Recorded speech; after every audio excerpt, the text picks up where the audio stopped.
Hi friends, ഞാൻ doctor Rajendran. ഞാനിന്നിവിടെ ഉണ്ടാക്കി കാണിക്കാൻ പോകുന്നത് ഒരു തക്കാളി രസം. അതതിൻ്റെ പേര് പോലെ തന്നെ അത് മാത്രം കൂട്ടി വേണമെങ്കിൽ നമുക്ക് ചോറ് കഴിക്കാവുന്നതാണ്. അപ്പോൾ അതുപോലെ ഇച്ചിരി ടേസ്റ്റി ആയിട്ട് ഒരു രസം ഉണ്ടാക്കാനായിട്ട് പോവുകയാണ് ഞാൻ. അപ്പോൾ അതിന് വേണ്ട ഇൻഗ്രീഡിയൻസ് ആദ്യമായിട്ട് ചതച്ചെടുക്കാനുള്ള കുറച്ച് സംഗതികളുണ്ട്. ഒരു 4 ഐറ്റംസ്. കുരുമുളക് 2 ടീസ്പൂൺ കുരുമുളക്, ചുവന്നുള്ളി, ഇഞ്ചി, വെളുത്തുള്ളി. അപ്പോൾ ഇതിൽ കുരുമുളക് സെപ്പറേറ്റ് അരക്കണം, ചതച്ചെടുക്കണം. പിന്നെ നമുക്ക് വേണ്ടത് 2-3 വറ്റൻമുളക്, വേപ്പില, മല്ലിയില.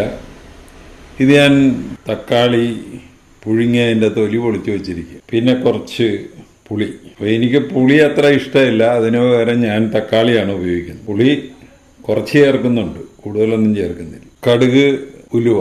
ഇനി പൊടികളായിട്ട് നമുക്ക് വേണ്ടത് മല്ലിപ്പൊടി 1 ടേബിൾ സ്പൂൺ, മുളക് പൊടി 1 ടീസ്പൂൺ, മഞ്ഞൾപ്പൊടി 1/4 ടീസ്പൂൺ, 1 ടീസ്പൂൺ കായപ്പൊടി.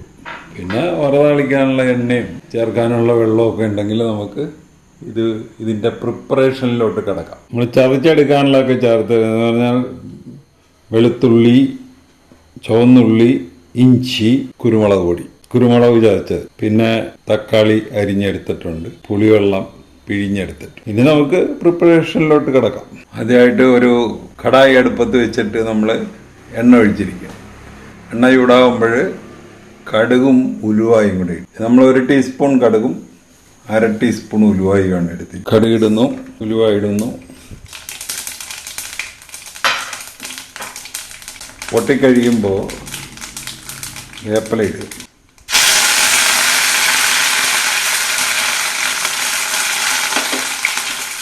അതിൻ്റെ കൂടെ വറ്റൻമുളകും കൂട്ടിട്ട്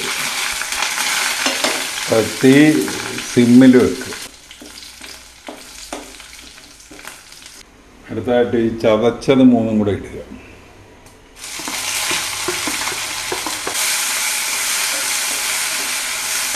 അപ്പോൾ ഈ സമയത്ത് നമ്മൾ 1 ടീസ്പൂൺ ഉപ്പിട്ട് കൊടുക്കുക.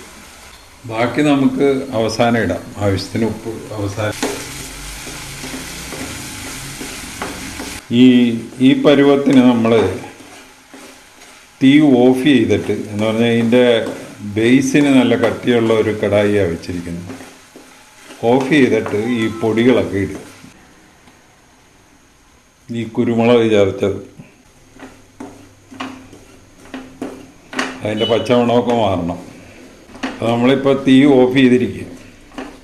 അപ്പോൾ അതിൻ്റെ പച്ചമണമൊക്കെ മാറിയിട്ടുണ്ട്. ഇനി നമ്മൾ ഇതിലോട്ട് ആ അരിഞ്ഞു വെച്ചിരിക്കുന്ന തക്കാളിയും ഒക്കെ ഇടുക. തക്കാളി, പുളിവെള്ളം, നമ്മൾ ഹൈ ഫ്ലെയിമിലായിട്ടിരിക്കുന്നു. കായപ്പൊടി. ഈ തിളച്ച് കഴിഞ്ഞ് ബാക്കി നമുക്ക് ആവശ്യത്തിന് ഉപ്പ് ചേർക്കണം, വെള്ളം ചേർക്കണം. അതിന് ഇപ്പോൾ ഒരു 3-4 കപ്പ് വെള്ളം വേണം. എന്നിട്ടൊരു 10 മിനിറ്റ് ഇത് കിടന്നങ്ങ് തിളക്കണം. ഇത് തിളച്ച് കഴിഞ്ഞ് ഇതിനോട്ട് ഞാനിപ്പോൾ കുറച്ച് വെള്ളം തിളപ്പിക്കാൻ വെച്ചിട്ടുണ്ട്. അതിൽ നിന്ന് കുറേശ്ശെ കോരി ഒരു 4 കപ്പ് വെള്ളം ഇതിലോട്ട് ഒഴിക്കുക. നമ്മൾ ഉപ്പ് നോക്കണം. ഉപ്പ് നോക്കിയപ്പോൾ ഉപ്പ് വളരെ കുറവാണ്. 1 ടീസ്പൂൺ കൂടെ ഇടാം. ഇപ്പോൾ തിളക്കാൻ തുടങ്ങിയിട്ടുണ്ട്. ഇനി ഒരു 10 മിനിറ്റ് അങ്ങ് തിളക്കണം. ഇപ്പോൾ നമ്മൾ ഹൈ ഫ്ലെയിമിലാണ് കിടക്കുന്നത്, കുറച്ച് മീഡിയം ഫ്ലെയിമിലോട്ടാക്കാം. അപ്പോൾ ഉപ്പ് കറക്റ്റാണ്. ഇനി നമ്മൾ അവസാനത്തെ മിനുക്കുപണി എന്ന് പറയുന്നത് മല്ലിയില ഇടുക. മല്ലിയില ഇട്ടു നമ്മുടെ തക്കാളി രസം റെഡിയായി. ഈ റെസിപ്പി അനുസരിച്ചൊന്ന് ഉണ്ടാക്കി നോക്കുക. ഉണ്ടാക്കി നോക്കിയിട്ട് ഇഷ്ടപ്പെട്ടുവെങ്കിൽ ഞങ്ങളുടെ ചാനൽ സബ്സ്ക്രൈബ് ചെയ്യുക. വേറൊരു വീഡിയോ ആയിട്ട് നമുക്ക് വീണ്ടും കാണാം. Thank you.